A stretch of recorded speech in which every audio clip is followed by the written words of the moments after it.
And welcome to the Canon 5D Mark IV vs the Nikon D750. Basically, I'm going to put these two cameras head to head. I'm going to take a series of images at 1600, 3200, 6400, 12,800 and I think 25,600, and we're going to take a look at the files and we're going to see which one outperforms the other. And I'd just like to say a big thanks to Dales Photographic for making this video possible. Hi everyone, welcome to the Nikon D750 vs the 5D Mark IV ISO test. In this video we're going to look at images perfectly exposed taken at 1600, 3200, 6400, 12,800 and 25,600, and we're going to look and see which is the winner, right? So without further ado, the first image is here. These are all raw files, by the way, untouched, no contrast, no nothing, just straight out of camera. So if I click the first one and we go full screen at 1600 ISO, it looks good. In fact, we'll just fly through them. That's Nikon D750, 1600. Is it working? Oh yeah, did it that quick. 3200, 6400, 12,800, I mean, Jesus Christ, see how clean it looks. And 25,600, we're starting to get a bit of noise there. We'll just have a quick look at the Canon. The Canon is exposed a little bit darker. It's just the way the camera meters it how it is. I did try get them as near as possible, but 1600, stunning.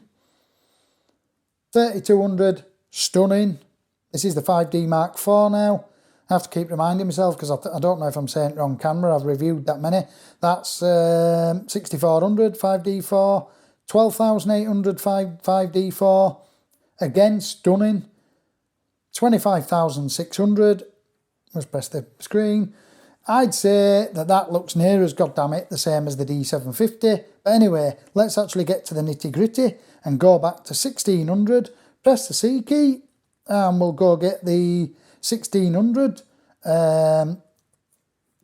The Canon is on the right hand side. Let me just dim the lights a bit. So if we take a look at that, you can see there's not really much in it. I did try frame them the same even though I took them the day after, but the reality is we're going to click in here and look at the shadows and we're just going to see which one looks noisier.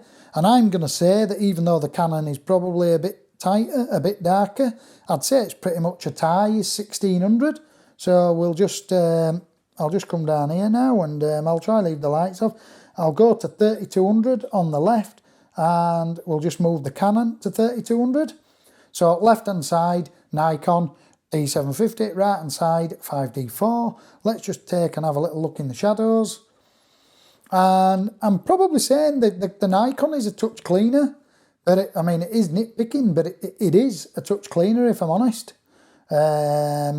There you go. So we'll just now try 3200 on the left and sorry, this is 6400 on the left and right.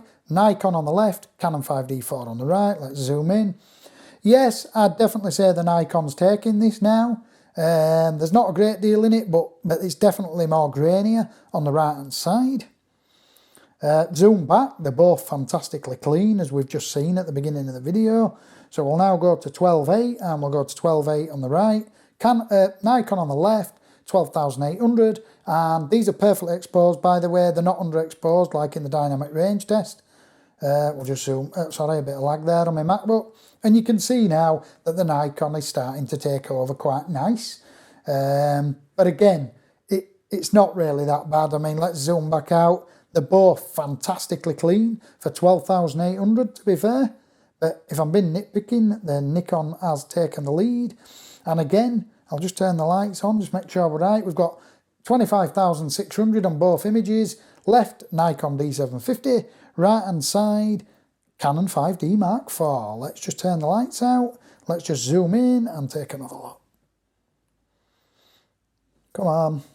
And there, you can see that there's not a great deal in it now, but I'd say there's about maybe half a stop difference on the Nikon D750, but it's give or take. There's not really that much in it. But to be fair, in all fairness, you've got to give credit to the Nikon D750, as it's a really old camera and the 5D4's not, and the D750 you can pick up for 900 quid, 850 quid second hand. You won't get a 5D Mark IV for under 2 grand, 2.5 grand second hand. So it really does hold its own quite well, does the D750. But to be fair, I've reviewed the 5D Mark IV and played on it.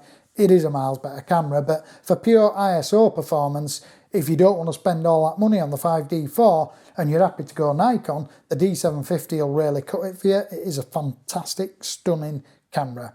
Anyway, thanks for watching. Please comment and subscribe and give us a big thumbs up.